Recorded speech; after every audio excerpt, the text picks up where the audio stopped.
और ईरान में 36 का आंकड़ा रहता है। लेकिन बाकी जो 11-12 मुल्क, खासकर मुस्लिम कंट्रीज जो हैं, उन पर भी ईरान ताबड़तोड़ बमबारी कर रहा है। और कल ईरान ने ये बात स्पष्ट भी कर दी थी कि हमारी दुश्मनी हमारे पड़ोसी देशों से नहीं है, पड़ोसी जो हमारे मित्र देश हैं उनसे नहीं है। हमारी दुश्मनी अमेरिका से है, अमेरिका के हम उन सैन्य ठिकानों को उड़ा रहे हैं, जो उन्होंने मिडल ईस्ट के अंदर बना रहे हैं और जिनका प्रयोग ईरान के खिलाफ किया जा रहा है। यही वजह है कि ईरान ने अब धमकी दी है कि अमेरिकी जहाज जो फारस की खाड़ी में फँसे हुए हैं, उनको हम डुबो देंगे और पूरी तरीके से बर्बाद कर देंगे। और बड़ी खबर ये भी है कि जो नॉर्वे का ओस्लो है, वहाँ पर जो अमेरिकी दूतावास है, वहाँ पर भी एक बड़ा हमला ईरान की तरफ से किया गया है। देखिए, ताबड़तोड़ जो हमले हैं, वो ईरान की तरफ से अमेरिका के सैन्य ठिकानों पर किए जा रहे हैं। और खबर इधर इज़राइल की राजधानी तेल अवीव से भी है। बताया जा रहा है वहाँ पर भी बैलिस्टिक मिसाइल ईरान ने दागी है। तो ईरान झुकने को तैयार नहीं है। हालाँकि विशेषज्ञ तो ये मान रहे हैं कि करीब 1000 के आसपास ईरान के पास बैलिस्टिक मिसाइलें बची हैं, लेकिन इसका मतलब ये कतई नहीं है कि ईरान पीछे हट जाएगा या ईरान फिर हार मान लेगा, क्योंकि ईरान को रूस से समर्थन मिल रहा है, चाइना से समर्थन मिल रहा है, इसमें कोई दो राय नहीं है। कल आपने देखा होगा, पुतिन ने भी स्पष्ट कहा था कि हम ईरान के साथ खड़े हैं। और अमेरिका ने भी इस बात की पुष्टि कर दी है कि रूस समर्थन कर रहा है ईरान का।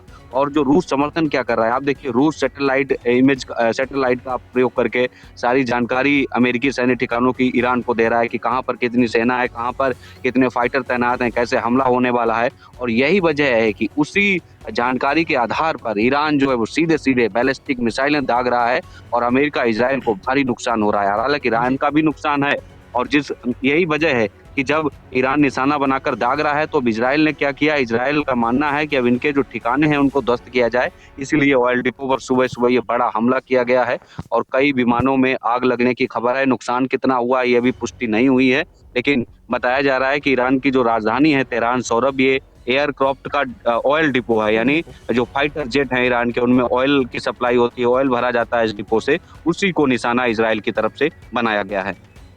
जी सर, रानू बहुत बहुत शुक्रिया हमारे साथ जुड़ने के लिए। लगातार हम आपको टीवी स्क्रीन पर, आपकी स्क्रीन पर दिखा रहे हैं कि ईरान की राजधानी तेहरान में भयंकर बमबारी की जा रही है। इजराइल ने तेहरान में ऑयल डिपो को उड़ाया है। जी हां, इजराइल ने ईरान की राजधानी तेहरान के एयरक्राफ्ट फ्यूल डिपो पर बड़ा हमला किया है। इस हमले में ईरान का मेहराबाद एयरपोर्ट जल उठा है।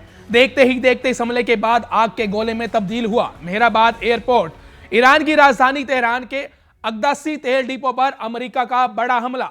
वहीं लगातार अमेरिकी हमलों के बावजूद सरेंडर करने को तैयार नहीं ईरान। एक साथ कई देशों पर ताबड़तोड़ हमले कर रहा है ईरान।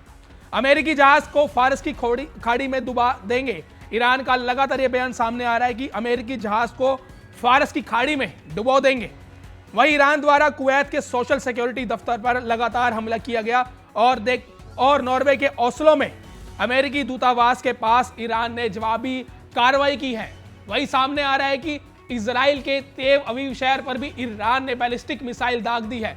इस वक्त की बड़ी अपडेट हम आपको लगातार दिखा रहे हैं। ईरान की राजधानी तेहरान में भयंकर बमबारी आपकी स्क्रीन पर दिखाई जा रही तस्वीरों में देख सकते हैं आपके किस प्रकार इजराइल द्वारा तेहरान में भयंकर बमबारी की जाती है और उसके बाद तेहरान में ऑयल डिपो को उड़ाया जाता है, जिसके बाद देखते ही देखते आग के गोले में तब्दील हो जाता है मेहराबाद एयरपोर्ट। और लगातार हम आपको आपकी स्क्रीन पर तस्वीरें दिखा रहे हैं। मिडल ईस्ट की जंग में इस वक्त की बड़ी खबर आपके सामने। इजराइल ने ईरान की राजधानी तेहरान में ऑयल डिपो को उड़ा दिया है और वहीं नॉर्वे के ओस्लो में अमेरिकी दूतावास के पास ये इजराइल के तेल अवीव शहर में हमला कर रहा है ईरान। और वहीं नॉर्वे के ओस्लो में अमेरिकी दूतावास के पास ईरान द्वारा धमाका किया गया है। इस वक्त की बड़ी अपडेट हम आपको सामने लेकर आ रहे हैं।